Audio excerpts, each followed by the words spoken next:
So hello everyone, welcome to Logic Hub. आज हम बात करेंगे एक और इम्पोर्टेंट टॉपिक की जिसका नाम है सर्चिंग। तो सर्चिंग का मतलब होता है कि एक पूरे डेटा के कलेक्शन में से किसी भी एक स्पेसिफिक आइटम को ढूंढना। जैसे मान लो आपके पास 100 स्टूडेंट्स का डेटा है और उस 100 स्टूडेंट्स के डेटा में से आपको सिर्फ एक स्पेसिफिक स्टूडेंट का डेटा ही फेच करना हो, तो तब वहां पे सर्चिंग काम आता है।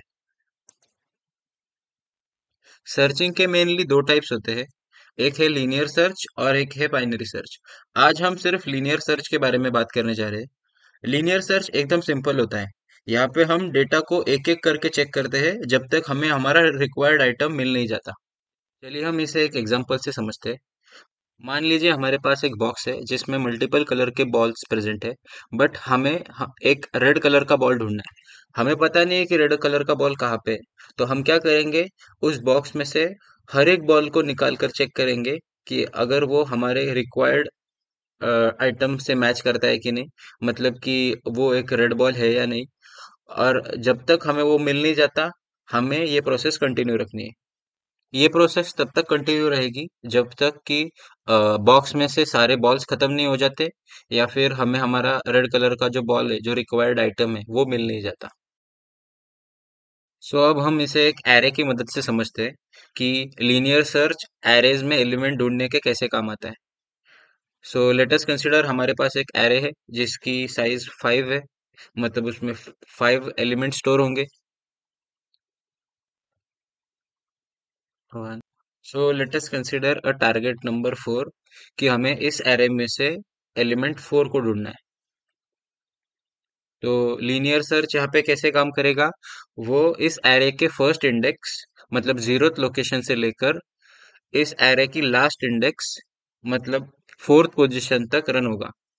और हर पोजीशन में जो एलिमेंट स्टोर है, उससे वो हमारा टारगेट नंबर कंपेयर करेगा। और जब तक उसे हमारा टारगेट नंबर मिलेगा नहीं, वो तब तक कंटिन्यू होगा। वो सबसे पहले जीरोथ इंडेक्स पे चेक करेगा। अगर उसे हमारा टारगेट नंबर नहीं मिला, तो वो नेक्स्ट पोजीशन पे जंप मारेगा। और ऐसे ही करते करते वो जब थर्ड पोजीशन पे पहुंच जाएगा जहाँ पे हमारा टारगेट नंबर इक्वल है, तो वहां पे जाके हमारी कंडीशन ट्रू हो जाएगी और जो लीनियर सर्च है वहां पे बंद हो जाएगा। वो आगे सर्च नहीं करेगा और हमें सीधा एक आउटपुट प्रिंट होके मिलेगा कि नंबर फाउंड।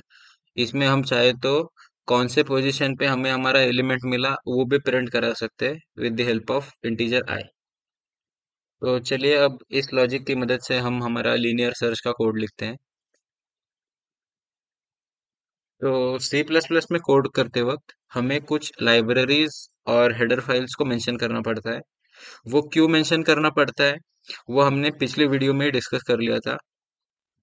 अगर आपको ना पता हो तो आप उस वीडियो को रेफर कर सकते हैं।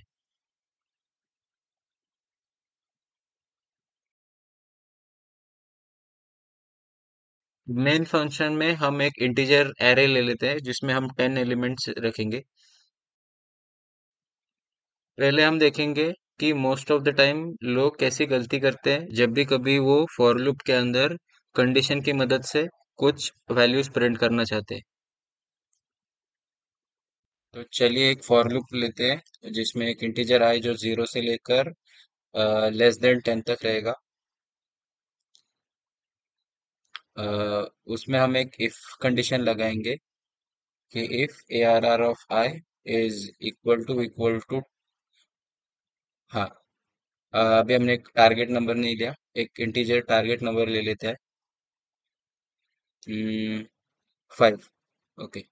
सो if A R R I is equal to target, then print number found. और हम चाहे तो उसका अभी पोजीशन भी प्रिंट कर सकते हैं, नंबर फाउंड एट ब्लॉक। और उसका पोजीशन प्रिंट करेंगे आई की मदद से।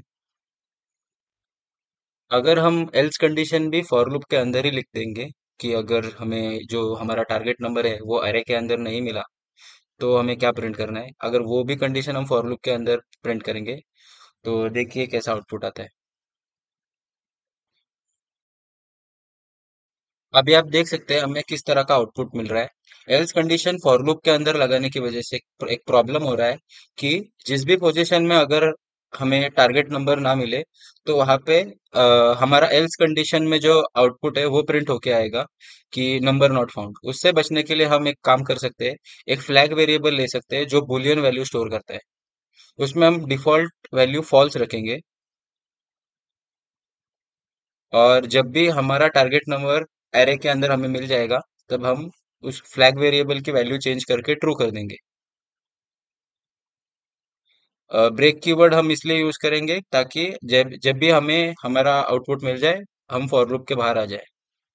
और अब इस एल्स कंडीशन को हम फॉर लूप के बाहर लिखेंगे एक इफ कंडीशन के साथ, कि if flag variable is equal to false या फिर नॉट इक्वल टू ट्रू, दोनों में से कुछ भी लिख सकते हैं आप, कि अगर वो ट्रू नहीं है तो फिर हमारा सिस्टम प्रिंट करेगा कि नंबर नॉट फाउंड।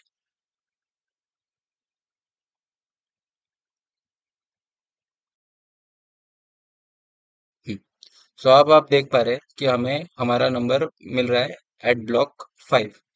अभी हम उसके एक बार वैल्यू चेंज करके देख लेते हैं कि अगर वो वैल्यू प्रेजेंट ना हो तो कैसा आउटपुट आता है।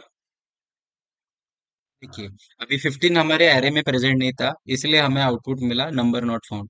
यानी कि अब हमारा कोड सही से चल रहा है।